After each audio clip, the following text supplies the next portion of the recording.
ahead of Michael Cohen's upcoming testimony before Congress. The question is, did the president know about it earlier today when he said this?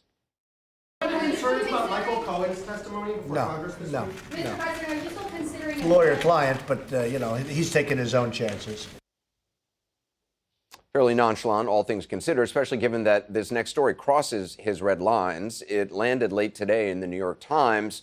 The headline reads, Cohen gave prosecutors new information on the Trump family business. The New York Times' Maggie Haberman shares the byline. She is our political analyst and joins us right now.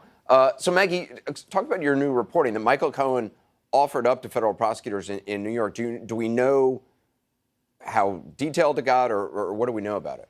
As we say in the piece, Michael Cohen met recently with prosecutors from the Southern District of New York, which is where he pleaded guilty, to talk about the Trump Organization and information related to insurance claims. We don't have more details than that. We don't know where these insurance claims were processed or what they were for specifically, but that is what he talked about. He also was asked questions about Imad Zuberi. Zuberi is the one individual who was mentioned by name in the subpoena the Southern District issued to the Presidential Inaugural Committee a couple of weeks ago. There was a more of a business transaction between Cohen and Zuberi than Zuberi had let on in an interview with the New York Times. There had been some check that he had written to Cohen for $100,000. Cohen apparently didn't deposit it, but Zuberi had played it off to us as if they had barely had any interactions. What this all adds up to, we don't know. But remember, Cohen is going to be testifying 3 times next week, 2 with closed doors, 1 in an open setting. I think there are going to be a number of things he's not allowed to talk about, but it's really just, again, a reminder that he remains one of the biggest threats to the president, not just now, but going forward. So Zuberi, and that's a name not a lot of people know, but you've reported on him in the past. Initially, there was, part of what authorities have been looking into is money paid to the inaugural committee. Right. You're saying at the same time, he also was paying Michael Cohen $100,000, which is something he had downplayed to you previously, saying that he really hadn't had business dealings with him. Correct. He said that he had a couple of interactions with him, that they had talked about doing some real estate venture that didn't end up taking place. That appears to have been true. However, he did write this check to Michael Cohen that appears not to have been cashed, but I don't know why you write someone a $100,000 check if you're not planning on going into business with them. And to your point, Zuberi is notable because he was a very large donor to the inaugural committee. He had been a Clinton donor and an Obama donor before that. He was someone who was looking for entry points into the new administration. He clearly thought that Michael Cohen might be one. He thought the inaugural might be another. He wrote $900,000 in donations to the inaugural committee. We should also point out this is around the time that Michael Cohen seemed to be kind of selling himself as an entry point into the new Trump administration. I mean, there were companies, right. I think, AT&T was one of them, and others, which we now know, I think, gave Michael Cohen money for sort of consulting.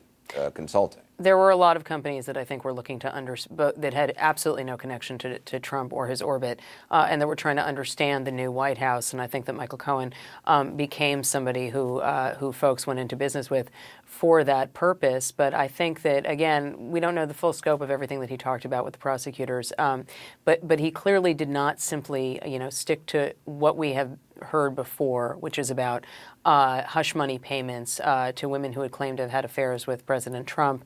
Michael Cohen worked for the Trump Organization for a decade. He was around for an awful lot of discussions and awful lot of transactions that took place, and presumably he has stories to tell. Do you know how something like this comes about? I mean, why wasn't this information that Michael Cohen gave to them a while back? I mean, he's certainly been involved with the Southern District now for quite some time. And, you talked about also information he might give in the future. Is it not the kind of situation where they just ask him to download all his information that he has in his head? It's a great question. Remember that Michael Cohen did not strike a a cooperation deal with the Southern District. That would have required him to basically sit and answer whatever questions they wanted about whatever topic that they wanted in his life, any crimes that he may have knowledge about or partaken in himself or been aware of. He chose not to do that, and that is believed to be part of why he got the pretty large sentence that he got. There is always the possibility that if prosecutors find his information credible and useful, that they could recommend a sentence reduction. It obviously remains to be seen if that'll happen. He was supposed to go to jail in 2 weeks. He is now not supposed to go for another 2 months because he had some medical issues. But I think that this has not taken place in the typical course of things that we see with the Southern District. We're just going to have to wait and see what it amounts to. It's also interesting because in the past, the president has continued to attack Michael Cohen, in sort of mob-like terms, referring to him as a rat. It's interesting, though, to see how the president is going to react to his testimony, because, as you say, he doesn't have a cooperating agreement. If he has, he may have more information that he could give to prosecutors, depending on how prison time goes for him, depending on how his feelings are toward the president as time goes by. Right. And look, it certainly doesn't have to be just thinking ahead to the testimony, forgetting about what happens in the future with prosecutors. To your point, he's going to testify next week. The president will be out of the country. Michael Cohen can talk about things that, even if they are not legally damaging, they could be politically damaging to the president. And that has been one of the things that has confounded a lot of people, even supporters of the president, who look at how he has behaved toward Cohen and think, why would you intentionally attack someone the way he has, knowing that Cohen may have this wealth of information that he may be able to talk about. The president and his allies have repeatedly questioned Michael Cohen's credibility. The Southern District, even there, where prosecutors went after him pretty aggressively, they also said that they found his information on certain issues to be truthful. Robert Mueller's team issued a stronger memo before Michael Cohen was sentenced, saying that he had been helpful to their investigation and that they found it truthful. So I think you are going to see all of this play out when Michael Cohen is testifying next week.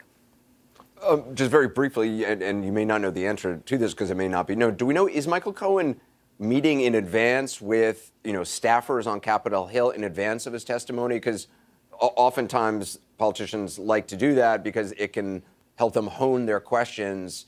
They're not kind of just going on a fishing expedition in front of cameras. They can hone their questions much more succinctly.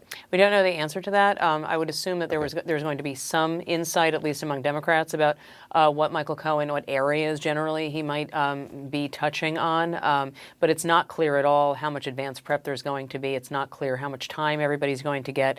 There are a lot of members of this committee, and so I think that there's going to be an awful lot of interest from different people.